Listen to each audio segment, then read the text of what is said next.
গত ৭ মে দিবাগত রাতে পাকিস্তান এবং আজাদ জম্মু ও কাশ্মীরে ভারত একের পর এক ক্ষেপণাস্ত্র হামলা চালানোর পর অবশেষে পাকিস্তান ও ভারতের জাতীয় নিরাপত্তা উপদেষ্টাদের মধ্যে সরাসরি যোগাযোগ স্থাপিত হয়েছে। ভারত আর উত্তেজনা বাড়ানোর ইচ্ছে নেই বলেও পাকিস্তানকে বার্তা দেওয়া হয়েছে। পাকিস্তানের এনএসএ ও আইএসআই এর প্রধান লেফটেন্যান্ট জেনারেল আসিম মালিক ভারতের এনএসএ অজিত দোভালের সঙ্গে কথা বলেছেন।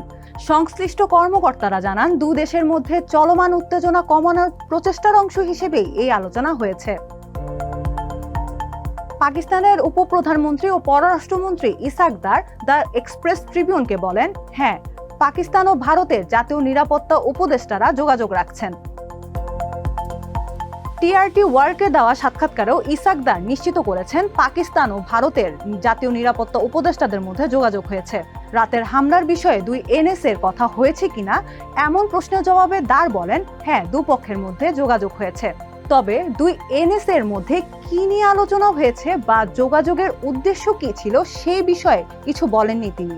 পাকিস্তানের একজন কর্মকর্তা বলেন, এমন সংকটময় সময়ে এই ধরনের যোগাযোগ চ্যানেল খোলা রাখা অত্যন্ত জরুরি। ধারণা করা হচ্ছে, আন্তর্জাতিক ও আঞ্চলিক শক্তিগুলোর কৌশলী এবং ব্যাকডোর কূটনৈতিক প্রচেষ্টার ফলেই দুই দেশের জাতীয় নিরাপত্তা উপদেষ্টাদের মধ্যে এই যোগাযোগ স্থাপন করা সম্ভব হয়েছে। এদিকে যুক্তরাষ্ট্রের পররাষ্ট্রমন্ত্রী ও অতিরিক্ত দায়িত্বপ্রাপ্ত জাতীয় নিরাপত্তা উপদেষ্টা মার্কো রুবিও ভারতের ক্ষেপণাস্ত্র হামলার ঠিক পরপরই পাকিস্তান ও ভারতের জাতীয় নিরাপত্তা উপদেষ্টাদের সাথে আলাদাভাবে কথা বলেছেন।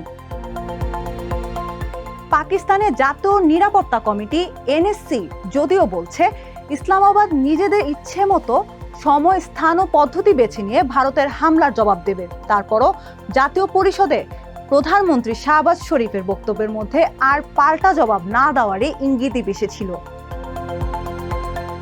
সূত্র আরও জানিয়েছে, তৃতীয় একটি দেশ পাকিস্তানকে ভারতের আসন্ন ক্ষেপণাস্ত্র হামলার ব্যাপারে আগাম সতর্ক করেছিল।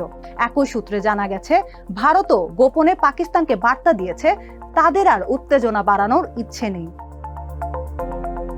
ভারতীয় সংবাদ মাধ্যম এনডিটিভিও এক প্রতিবেদনে জানিয়েছে, ভারতের এনএসএ দোভাল অন্যান্য কয়েকটি দেশের এনএসএ কে আশ্বস্ত করে বলেছেন, ভারতের উত্তেজনা বাড়ানোর কোনো ইচ্ছা নেই।